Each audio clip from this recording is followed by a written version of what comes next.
ہمارے چینل سے جڑنے کے لیے YouTube پر لمرا ایجنسی سبسکرائب کریں۔ گئی تو بیٹی کا شوہر نے اسے نکال دیا گھر سے، کہنے لگا میں کیوں رکھوں جب تیرے بیٹے نے، مجھے کسی نے بتایا دروازے پہ انتقال ہو گیا اس گھر میں رکھو گے جب ماں کو نوکرانی بن کے رکھ رہے ہو، وہاں حضور کو بلاؤ گے، یا جہاں باپ تمہارا تم سے ڈرتا ہے وہاں بٹھا لو گے۔ اگر حضور میرے گھر تشریف لے آئے نا اور دروازے پہ آ گئے تو میں تو حضور سے یہ کہوں گا یا رسول اللہ آپ آ گئے ٹھیک ہے، آپ کے قدم میرے سر آنکھوں پر، مگر میرا گھر اس قابل نہیں ہے حضور، میرا گھر اس قابل نہیں ہے کہ میں آپ کو اندر لا سکوں، میرے گھر میں درود ہی نہیں پڑھا جاتا، میری بچیاں درود نہیں پڑھتی، اب وہ تھرکتی ہیں موبائلوں میں فلم دیکھتی ہیں، میں کہاں رکھوں گا، کہاں بٹھا لوں گا حضور کو؟ میں کہتا ہوں حضور کے بلانے کی باتیں نہ کرو، وہ تم سے زیادہ پیار کرتے ہیں، ماں باپ سے بھی زیادہ، تم اپنے گھروں کو ایسا بنا لو کہ جس میں حضور آ سکے، پھر تمہیں بلانے کی ضرورت نہیں ہے، حضور خود ہی آ جائیں گے۔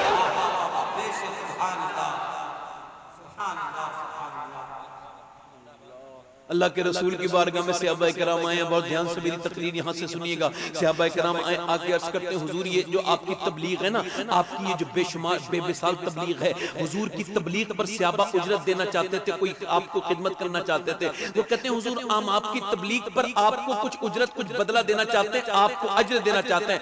اللہ کے پیغمبر صلی اللہ علیہ وسلم کی تبلیغ کے بارے میں آپ کو بتاؤں تبلیغ کسے کہتے ہیں؟ حضور نے وہ جو جہنمیوں کو جنتی بنایا تھا اس کے بارے میں لوگ کہتے ہیں کہ اس کی اجرت دینا چاہتے ہیں۔ اچھا وہ تبلیغ کون سی؟ حضور فرماتے خود فرماتے اگر سارے نبیوں کی ساری تکلیف ساری پریشانیاں سارے غم ایک پلے میں رکھ دی جائیں سارے نبیوں کے، اور میری تکلیف میری پریشانی ایک پلے میں رکھ دی جائیں، تو فرماتے ہیں میری پریشانی بھاری ہو جائے گی، میرے غم بھاری ہو جائے گی۔ ایک دن حضور بیٹھ کے نماز پڑھ رہے ہیں، صحابہ نے دیکھا حضور کو کبھی بیٹھ کے نماز پڑھتے نہیں دیکھا، حضور کے ارد گرد حلقہ بنایا، عرض کی حضور ہم نے آپ کو کبھی بیٹھ کے نماز پڑھتے نہیں دیکھا، آج آپ بیٹھ کے نماز کیوں پڑھ رہے ہیں؟ تو آپ نے ارشاد فرمایا بات یہ ہے صحابہ کہ میں نے 5 دن سے کچھ کھایا نہیں ہے اور مجھ سے کھڑا نہیں ہوا جاتا، اس وجہ سے میں بیٹھ کے نماز پڑھتا ہوں۔ حضور کی تبلیغ پر بدلہ دینا چاہتے ہیں صحابہ۔ کون سی تبلیغ؟ وہ تبلیغ سبحان اللہ، وہ تبلیغ اللہ اکبر، وہ بلند تبلیغ، وہ بلند پایا تبلیغ، اللہ اکبر، وہ مدینے کی مکے کی تبلیغ، وہ سرکار دو عالم صلی اللہ علیہ وسلم کی کون سی تبلیغ؟ اما عائشہ فرماتی ہیں احد والے دن پیغمبر اسلام صلی اللہ علیہ وسلم کے غلاموں میں تقریباً 100 صحابہ کو شہید کیا گیا تھا، کسی کی ناک کان کاٹی، کسی کی ناک کاٹی گئی، کسی کان کاٹے گئے، اور ناک کان کاٹنے کے بعد ظالموں نے کفار مکہ نے اپنے گلے میں ڈال لی تھی وہ ہار کی طرح، اور پیغمبر اسلام صلی اللہ علیہ وسلم کے جسم مبارک سرکار دو عالم صلی اللہ علیہ وسلم کے مبارک رخسار میں آپ کی خود کی کڑی داخل ہو گئی تھی۔ کسی نے جا کر کے کہا سیدہ فاطمہ سے اے فاطمہ الزہرا آپ کے ابا کے اوپر حملہ ہوا ہے، کوئی کہتا تھا نبی معاذ اللہ سرکار دو عالم کے بارے میں کہ حضور شہید ہو گئے ہیں، کوئی کہتا تھا تو سیدہ فاطمہ کا دل دھڑکنے لگا، آپ مدینے سے پیدل احد پہ 3 کلومیٹر چلی اور چلتے چلتے پہنچی اپنے ابا کے پاس۔ جب حضور اقدس صلی اللہ علیہ وسلم کے چہرہ مبارکہ کو دیکھا تو میرے ماں باپ قربان ہو جائیں، حضور کے چہرے پر سرکار کے دانتوں کی مبارک دندان شریف کی چند چھوٹی سی چھوٹی حضور کی جو ہے وہ کچھ حصے شہید ہو گئے تھے، اور حضور کے چہرے میں حضور کے رخسار میں ایک لوہے کی کڑی گھسی ہوئی تھی، اسے نکالا سعد ابی وقاص نے اپنے دانتوں سے، اور پھر اس میں سے خون نکلنے لگا۔ میرے پیغمبر کی بیٹی نے جب اپنے ابا کا خون دیکھا تو آپ نے کھجور کی چھال کو جلایا، جلانے کے بعد اس کا مرہم بنایا اور اپنے ابا کے چہرے پہ لگا دیا، اور لگانے کے بعد ہاتھ اٹھا کے کہا اللہ اکبر، ابھی بددعا کرنے والی تھی، حضور نے ہاتھ پکڑ لیے، فرمایا فاطمہ تیرا باپ بددعا دینے کے لیے نہیں بلکہ ہمیں اللہ نے دعا دینے کے لیے دنیا میں بھیجا ہے، ہم دعا کریں گے، ہم رحمت بن کے دنیا میں آئے ہیں۔ اس کے بعد پیغمبر اسلام نے اپنے غلاموں کو دیکھنا شروع کیا، ایک صحابی کو دیکھتے تھے، ایک جانثار کو دیکھتے تھے، یار ایک وہ صحابی جو 100 شہید ہوئے تھے نا تقریباً، ان ایک صحابی کی ایک انگلی کے برابر ہم سب نہیں ہیں، ان کی ایک بال کے برابر ہم سب نہیں ہیں، وہ میاں مقدس صحابہ شہید ہوئے پڑے ہیں، وہاں پر جب میرے نبی دیکھ دیکھتے ہیں تو ایک ایک کو دیکھ کے روتے ہیں، پھر دوسرے کو دیکھتے ہیں، پھر حضور کا قلب نازک دھڑک پڑتا ہے، تیسرے کو دیکھتے ہیں، مگر جب چوتھے کے پاس پہنچتے ہیں، جب ایک سے ایک لاش کے پاس پہنچتے ہیں، جب ایک جسم کے پاس پہنچتے ہیں تو وہ جسم کا حال یہ ہے کہ اس کے کلیجے کو چبا پھاڑ کے چبا دیا گیا ہے، اس کلیجے کو چبا دیا گیا ہے، اس کے ناک اور کان کاٹے گئے ہیں۔ اللہ اکبر، اسے دیکھ کر کے حضور بیٹھ جاتے ہیں اور بیٹھنے کے بعد اس لاش کے قریب رونے لگتے ہیں، اور جب روتے ہیں میرے پیغمبر اسلام صلی اللہ علیہ وسلم صحابہ دیکھتے ہیں یہ کس کا جنازہ تھا؟ یہ آپ کے مشفق و مہربان چچا حضرت سیدنا امیر حمزہ کا جنازہ تھا۔ امیر حمزہ صرف حضور کے چچا نہیں تھے، حضور کے دوست تھے۔ جب مکے میں لوگ ظلم کرتے تھے تو حضور کا ہاتھ تھام کے کہا تھا میرے بھتیجے اب تیرا چچا تیرے ساتھ ہو گیا ہے، اب تیرے خلاف کوئی نہیں اٹھے گا۔ حضور جب اپنے چچا کو دیکھتے تھے تو روتے تھے، میرے نبی پاک اتنا روتے تھے کہ صحابہ کرام بھی رونے لگے۔ پھر نبی پاک صلی اللہ علیہ وسلم کے پاس آج اتنے کپڑے نہیں ہیں کہ اپنے چچا کو سرکار دو عالم میرے نبی پاک اپنے چچا کو کفن دے سکے۔ آپ کی پھوپھی صفیہ ایک دو چادریں لاتی ہیں، حضور ایک چادر اپنے چچا کو دیتے ہیں، اور دینے کے بعد پیغمبر اسلام شہداء کی قبریں کھدواتے ہیں۔ پھر دفن کرنے کے بعد جب مدینہ آتے ہیں، اما عائشہ پوچھتی حضور آج تو بڑے ہی ظلم کا دن تھا، آج تو صحابہ بڑے شہید ہوئے، آج تو آپ کا چہرہ مقدسہ آج تو زخمی ہو گیا، یا رسول اللہ آج تو آپ کے مشفق و مہربان آپ کے مخلص چچا دنیا سے رخصت ہو گئے، شہید ہو گئے، کیا یہ دن جو گزرا ہے اس سے زیادہ سخت دن تو آپ پہ کوئی نہیں گزرا ہوگا، احد والا دن؟ حضور فرماتے ہیں نہیں نہیں عائشہ یہ تو سخت دن ہے، مگر اس سے زیادہ سخت دن مجھ پہ طائف کا گزرا تھا۔ آج مسلمان طائف کو بھول چکا ہے۔ میرے تایا کہتے تھے بیٹے شباہت اگر تو طائف کو بھول جائے گا تو تو حضور کو بھول جائے گا۔ میں کہتا تھا کیا مطلب؟ کہنے لگے حضور مکے سے مدینے، مکے سے طائف ہجرت، طائف جو ہے وہ سرکار دو عالم تبلیغ کی نیت سے گئے، اور جب تبلیغ کی نیت سے گئے اچھا ہم جب جاتے ہیں تو اے سی کی گاڑیاں بہترین گاڑیاں ہوتی ہیں، مگر میرے حضور 80 کلومیٹر پیدل سفر کر کے گئے ہیں اور جا کے گھر گھر جاتے ہیں۔ آج ہماری تبلیغوں کو کیا ہو گیا، کتنے ہم بیکار ہو گئے، تبلیغ نہیں کر پا رہے۔ ایک میرے حضور ہے جا کر کے گھر گھر میں لوگوں سے کہتے ہیں لوگ اللہ کو مانو، ایک اللہ کو مانو۔ آپ صلی اللہ علیہ وسلم تبلیغ دعوت حق دیتے ہیں، جب حق کی دعوت دیتے ہیں تو ظالم آپ کے خلاف ہو جاتے ہیں۔ آپ فرماتے تم نہیں مانتے تو نہ مانو، مگر مجھے جانے تو میں چلا جاؤں گا، مکے والوں سے نہ کہنا۔ آپ نے فرمایا کہ یہ بات چھپائے رکھنا، مگر انہوں نے ایسا نہیں کیا، بلکہ بدتمیز بدترین بدبخت ذلیل قسم کے لڑکے آپ کے پیچھے لگا دیے۔ اب وہ لڑکے حضور کو پہلے تو الٹی سیدھی باتیں کرنے لگے، اس کے بعد انہوں نے ظلم کے پتھر اٹھائے اور میرے پیغمبر کی طرف مارے۔ زید بن حارثہ آگے کھڑے ہو گئے، ایک پتھر برداشت کیا، دوسرا پتھر برداشت کیا، تیسرا پتھر برداشت کیا، چوتھا پتھر برداشت کیا۔ پتھر لگ لگ کے جب نڈال ہو گئے گر گئے تو اب پتھر حضور کی طرف آنے لگے۔ زید بن حارثہ کب تک روکتے اتنے پتھروں کو؟ پتھر جب حضور کی طرف آئے تو میرے ماں باپ قربان ہو جائیں حضور کے اوپر، اب پتھر لگنے لگے۔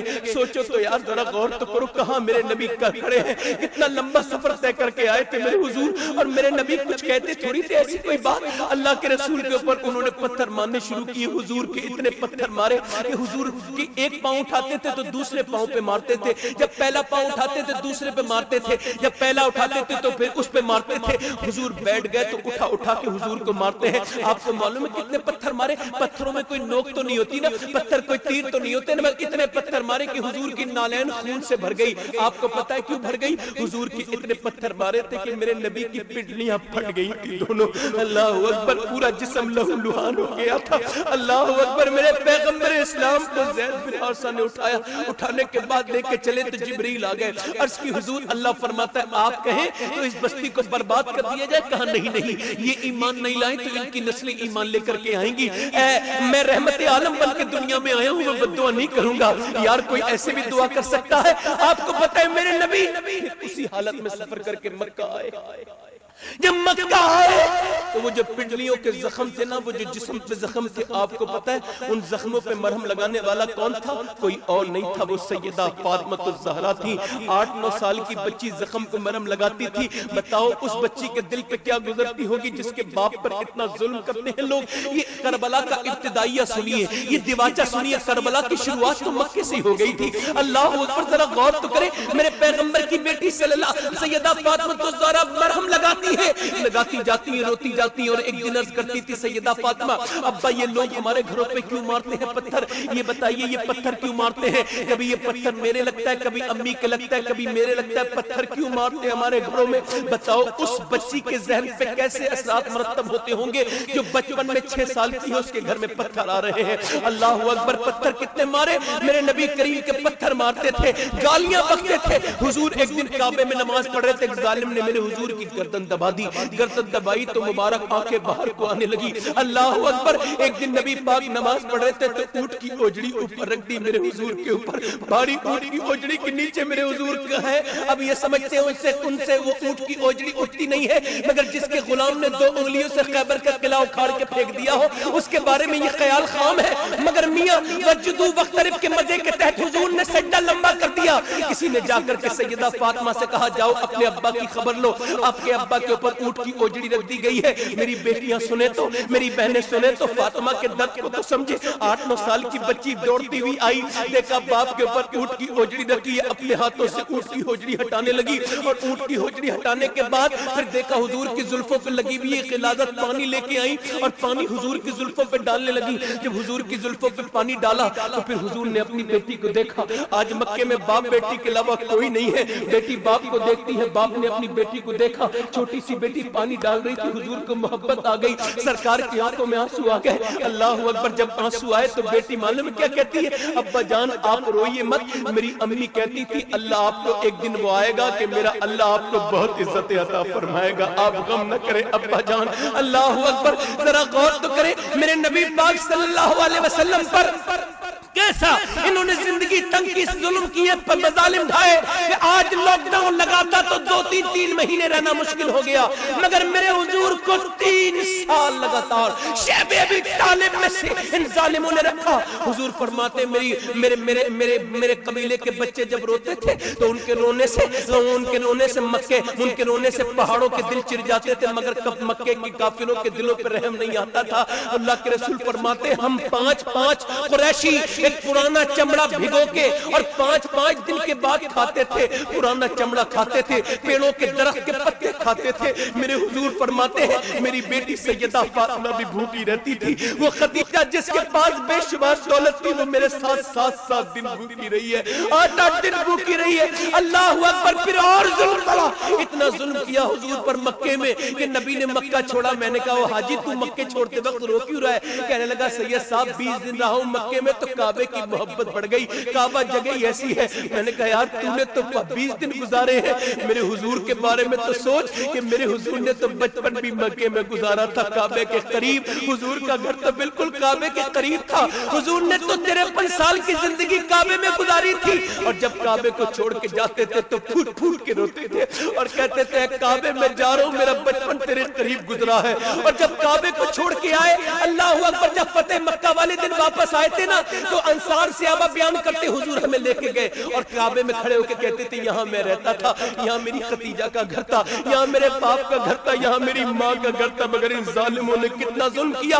مکہ حضور نے چھوڑ کے مدینہ گئے اور پھر حضور کے پیچھے پیچھے حضور کی بیٹی سیدہ زینب نے بھی ہجرت کی. آج دیکھیں حضور کی بیٹی جب ہجرت کر کے مکے جا رہی ہے تو ظالموں نے پتہ چل گیا اور انہوں نے راستے میں روک لیا اور کہا اس میں سے محمد کی بیٹی کون ہے؟ کسی نے کہا یہ ہے, اس نے نیزہ مارا اور نیچے گر گئی. جب آپ نیچے گری سیدہ زینب تو آپ کے پیٹ میں بچہ تھا, وہ شہید ہو گیا. نبی پاک کی بیٹی کا بچہ شہید ہو گیا. میں جب مدینے سے مکے جا رہا تھا تو 2 بار روکا گیا, مکے سے مدینہ گیا 2 بار بس روکی گئی, پانی پی لو فارغ ہو جاؤ, مگر اے سی کی بس میں کون سی تھکن ہوتی ہے. مگر حضور کی بیٹی اسی حال میں مکے سے مدینے تک چلی, اور بیٹی والے تو تم بھی ہو, بہنے والے تو تم بھی ہو. میرے حضور کی بیٹی جب مدینہ پہنچی تو بالکل کمزور ہو چکی تھی. کسی نے جا کر کہا حضور آپ کی بیٹی آ گئی. حضور آئے تو حضور نے دیکھا میری بیٹی کا چہرہ بالکل پیلا ہو رہا ہے. سر پہ ہاتھ جب بیٹی کے باپ نے رکھا نا تو بیٹی پھوٹ کے رونے لگی, ابا ابا ابا کہنے لگی. حضور نے فرمایا بیٹی نہ رو, بیٹی نہ رو زینب, تو نے اپنے باپ کی سنت کو زندہ کیا, اللہ کی راہ میں ستائی گئی ہے. اور پھر حضور اقدس مسجد نبی میں بیٹھ کے رونے لگے. جب اللہ کے رسول روئے تو صحابہ کرام نے عرض کی حضور آپ کیوں روتے؟ فرمایا مجھے اپنی زینب کا درد نہیں دیکھا جاتا, اس کا چہرہ بالکل اپنی نانی خدیجہ, اپنی اماں خدیجہ کی طرح ہے. اللہ اکبر. جس کی بیٹی پہ اتنا ظلم کیا ہو, جس کی بیٹی چھوٹی سیدہ فاطمہ کے ابو جہل نے تھپڑ کر مارا ہو مکے میں. وہ پیغمبر اسلام جب مکے کو فتح کرنے کے لیے گئے ہیں 10,000 صحابہ کے ساتھ تقریباً, تو پیغمبر اسلام کے سر پہ کالا امامہ بندھا ہے اور چہرہ 14ویں کے چاند اور سورج سے زیادہ چمکتا ہے. میرا امام کہتا ہے خورشید تھا کس زور پر, کیا بڑھ کے چمکا تھا قمر. بے پردہ جب وہ رخ ہوا, یہ بھی نہیں وہ بھی نہیں. پیغمبر اسلام جب مکے جا رہے تھے کافر تھر تھر تھر کانپتے تھے. اب وہ کہتے تھے یہ بدلہ لیں گے. میرے نبی نے فرمایا میں بدلہ لینے نہیں آیا, میں تو معاف کرنے کے لیے آیا ہوں. اب صحابہ کہنے لگے حضور معاف کر دیں. حضور انہیں معاف نہ کرے, ہم بدلہ لیں گے. فرمایا نہیں, میں بدلہ نہیں لوں گا, معاف کروں گا. ایک آدمی آیا, اس کا چہرہ ڈھکا ہوا تھا, کہنے لگا آپ سب کو معاف کر دیں گے؟ آپ نے فرمایا ہاں کر دوں گا. کہنے لگا آپ اسے بھی معاف کر دیں گے جس نے آپ کی بیٹی کو نیزہ مار کے گرایا تھا؟ حضور نے فرمایا تو کیا سمجھتا ہے میں نے تجھے پہچانا نہیں؟ اللہ اکبر. میرا امام کہتا ہے سارے اچھوں سے اچھا سمجھیے جسے ہے, ان اچھوں سے اچھا ہمارا نبی. کیا خبر کتنے تارے کھلے چھپ گئے پر نہ ڈوبے نہ ڈوبا ہمارا نبی. اللہ اکبر اللہ اکبر. ایک ہم ہیں جن کی آپس میں ایک دوسرے سے بات چیت نہیں ہے, دشمنی رکھتے, ایک دوسرے سے حسد کرتے. او یار تم نے قبروں کی حال نہیں دیکھے, مرتے ہوئے لوگ نہیں دیتے, کب تک حسد رکھو گے؟ میرے آقا فرماتے میرے دو امتی آپس میں بات نہ کرے اور اسی حال میں مر جائے تو مجھے کوئی فرق نہیں پڑتا وہ یہودی بن کے مرے یا نصرانی بن کے مرے. اللہ اکبر. میرے آقا فرماتے جب میرا ایک امتی دوسرے سے معافی مانگے اور وہ اسے معاف نہ کرے تو میں قیامت کے دن اسے کوثر کا جام نہیں پلاؤں گا. اللہ کے رسول فرماتے تم میں بہتر وہ ہے جو پہلے سلام کر لے. وہ لوگوں ذرا غور تو کرو, آج ہم اپنوں کو معاف نہیں کر پائے. میرے نبی نے فرمایا تو کیا سمجھتا ہے میں نے تجھے پہچانا نہیں؟ تو وہی ہے جس نے میری زینب کو گرایا تھا اوپر سے. میرے آقا نے فرمایا تو بھی کلمہ پڑھ لے, میں تجھے بھی معاف کرنے کے لیے تیار ہوں. ہم اپنوں کو دور کرے بیٹھے, ہمارے سارے رشتہ دار ہم سے دور ہو گئے. ایک میرے حضور ہے جو دشمنوں کو معاف کر رہے ہیں. سنت مصطفیٰ یوں ادا کیجئے, اپنے دشمن کے حق میں دعا کیجئے. او لوگوں یہ تبلیغ رسول ہے, اس پر اجرت دینے کے لیے صحابہ نے کہا حضور ہم آپ کو اس پر اجرت دینا چاہتے ہیں. میرے پیغمبر کچھ بولتے اس سے پہلے جبرائیل علیہ السلام آتے ہیں اور آ کر کے اللہ کا پیغام سناتے ہیں. قل لا اسألکم علیہ اجرا الا المودۃ فی القربى. اے محبوب اللہ فرماتا ہے ان سے کہہ دو کہ مجھے اپنی تبلیغ پر ان سے کوئی بدلہ نہیں چاہیے مگر اپنے قرابت والوں کی محبت. یعنی اگر تم تبلیغ کا بدلہ دینا چاہتے ہو ایسا کرو علی کو دل میں بسا